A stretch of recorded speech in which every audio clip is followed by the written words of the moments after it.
Senate میں انتخابات ملتوی کرانے کی قرارداد منظور کرنے کا معاملہ سپریم کورٹ پہنچ گیا۔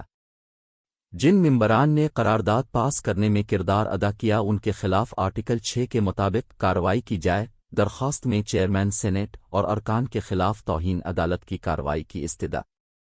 سویت میں انتخابات ملتوی کرانے کی قرارداد منظور کرنے کا معاملہ سپریم اسلام آباد 06 جنوری 2024 سینیٹ میں انتخابات ملتوی کرانے کی قرارداد منظور کرنے کا معاملہ سپریم کورٹ پہنچ گیا۔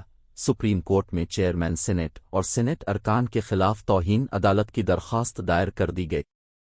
سینیٹ میں انتخابات ملتوی کروانے کے لیے قرارداد پاس ہونے کے بعد سپریم کورٹ کی توئین عدالت کی درخواست دائر کی گئی۔ درخواست وکیل اشتیاق احمد مرزا نے دائر کی۔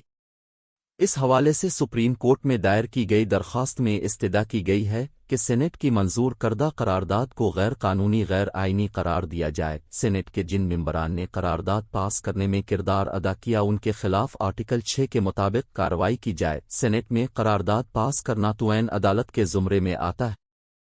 چیئرمین سینیٹ اور ارکان کے خلاف توہین عدالت کی کارروائی کا آغاز کیا جائے۔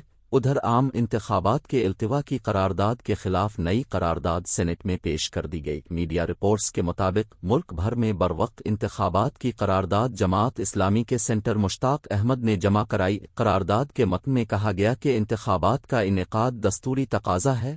دستور کے مطابق انتخابات مقررہ وقت پر کرائے جائیں۔ سپریم کورٹ کا فیصلہ بھی آ چکا ہے کہ انتخابات 8 فروری کو ہوں گے۔ امن و امان اور خراب موسم کی صورتحال کو بنیاد بنا کرنا انتخابات کے التوا کی قرارداد غیر دستوری اور غیر جمہوری ہے۔